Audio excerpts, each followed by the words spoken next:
बिस्मिल्लाहिर्रहमानिर्रहीम सल्लल्लाहु अला मुहम्मद सल्लल्लाहु अलैहि व आलिहि व अस्हाबिहि व अहबाबिहि व ज़ुर्रिय्यतिहि व अहले बैतिहि व अहले ताअतिका अजमाइन व कुल्ली उम्मती व बारिक वसल्लम। नाज़रीन, हमारे दिल में बहुत जो है वो कभी रंज होता है किसी मुसीबत के आने से, या वैसे ही हमारा दिल रंजीदा हो रहा होता है और दिल ऐसे जैसे रोने को कर होता है ना। कभी कभी अजीब सी हमारी सिचुएशन हो जाती है, जैसे हमारा दिल करता है हम रोना शुरू करते हैं, हम रोएं। तो उस कंडीशन में, उस हालत में जब हमारा दिल करता है कि हम रोएं और जो है बिला वजह आंखों से आंसू आ रहे होते हैं, दिल गमगीन होता है, तो याद रखिएगा कि ये जो दिल का गमगीन होना होता है ना, और जो ये आंखों से आंसू आ रहे होते हैं और ये दिल जो बेचैन हो रहा होता है, ये इस वजह से हो रहा होता है कि हमारे दिल को जो है उस वक्त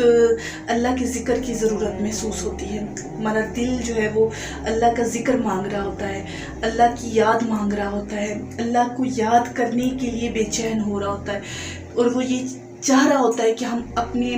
रब की तरफ रजू करें और ज़िक्रुल्लाह करें, तो ही हमारे दिल को सुकून और चैन और करार मिलता है। जी हाँ नाज़रीन,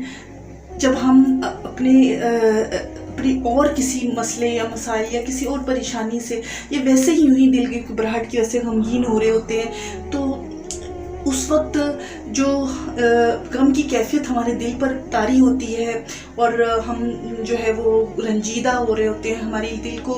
बेसुकूनी सी हो रही होती है और बेचैनी सी हो रही होती है।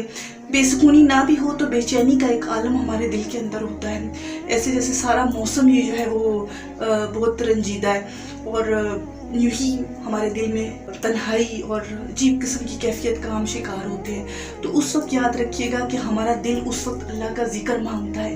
अल्लाह की याद मांग रहा होता है। यानी हम उस वक्त सिर्फ कुछ देर अपने रब को याद करें, अपने रब से बातें करें, अपने रब को अपनी मुश्किल, जो अपनी तकलीफ़ है, जो महसूस कर रहे हैं, जिसकी वजह से हमारा दिल रंजीदा है, यूँ ही अपने रब से उसको बयान करें, अपने रब को बताएं, अपने रब से शेयर करें।